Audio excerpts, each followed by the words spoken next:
Hey everyone, New12 here, and welcome back to my review type thing for Fate Apocrypha. This time 15 and 16. Uh, Crazy shit. We're finally having like battle lines again, even though those obviously get blurred. Sad to see that Mordred didn't actually get the second command spell.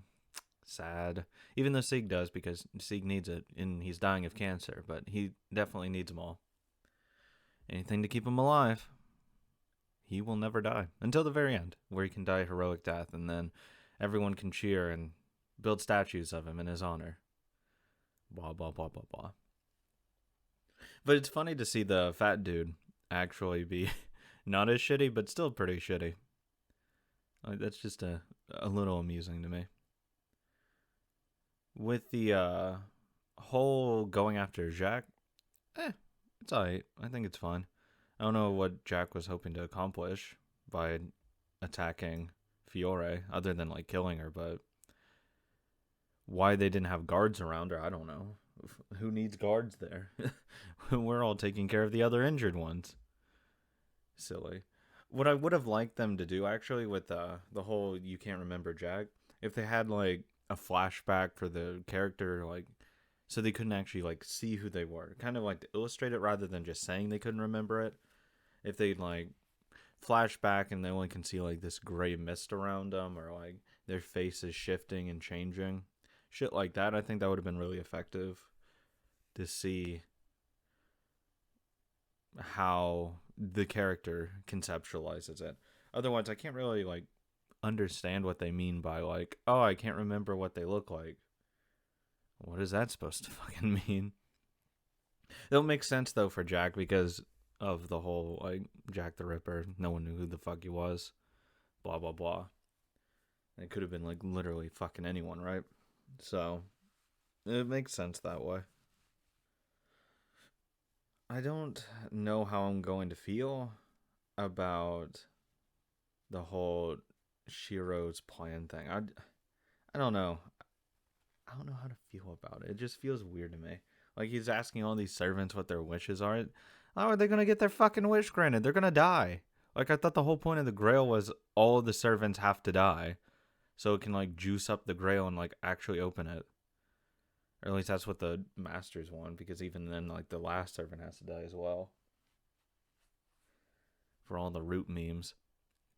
But like he is asking all these servants what they're wishing for. Like, what does it matter? They necessarily can have it granted, unless this special greater Grail or circular Grail thing is special and it doesn't need to have all the servants die to be activated. It just needs some servants to die to be activated. Weird. We have some Sisigo lore with his family dying out. That's pretty sad.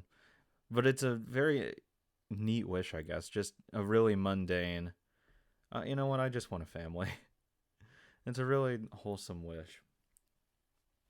I feel like a lot of these masters are really not looking for what typical mages look for. And that's kind of weird. Like Fiore just wants to walk. Sisigo wants to have children. Everyone else doesn't matter because they're either not a master or they want to save humanity. Actually, that might be literally the only masters left at this point besides Jack's master. Fuck. There's so little masters left. And yet all these servants are still alive. Oh yeah, and Sieg doesn't fucking want anything because of fucking course we have to reuse the fucking I don't want for anything meme shit. So fucking obnoxious. I can only pray he just dies one day. That's what I hope for. A man can hope and dream. Hopefully one day. I also just don't like John really not feeling like a Jean to me. I really don't think she would be this fucking blushing virgin, ha ha ha, around this dude. I mean, for fuck's sake, it's a war. She should be like, I don't know, feel more imposing, more domineering, I guess. Less, oh, whatever, and more like, shut the fuck up and get to work. At least that's just how I see her. I don't know. It's just different ideas of what she'd be like, I guess. Though I think that's probably gonna do it. I don't think there's much else to talk about. Oh, Fiore being a sweet master, that was cute. With the dog crying over it. Good. I like girls that aren't fucking sociopaths that want to kill everything. Thank you. I appreciate it. Makes me like her more. Even though fucking younger dude's even more of a fucking loser and a bitch. He can't do shit. If they try to meme that he's gonna be the head of this group, hell no. No. He's incompetent as hell. What can he do except sacrifice his servants? That's what he's good at. Hell no. Fiore's way better of a master than he is. Way better. More. She is more ruthless than he is, but she's not ruthless. That's how bad he is. Make the fat dude the fucking leader, if anything. Just because he'll be funny to look at.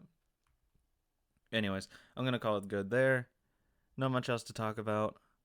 Hope to see Jack die. Hope to see a bunch of servants die because we're going on to episode 17 and most of the servants are still fucking alive. There's got to be a bloodbath at some point. Again, I assume Achilles, Anolante, and Kairon are all going to die at once. Probably not next episode, but 2 episodes. They'll probably all die. Jack will die next episode because they'll hunt her down. And then that's when things will get interesting. That's when Mordred can start making moves, start killing everyone, get in behind the line, kill everyone. Because they'll be off dealing with Jack. Mordred's going to come in, slice straight through the heart of it, take the Grail, win the war. It's not going to happen, but it should happen. And that's how it has to happen. I will be extremely happy if it happens that way. But I'm going to call it good there. Thank you guys so much for watching, and see you guys next week.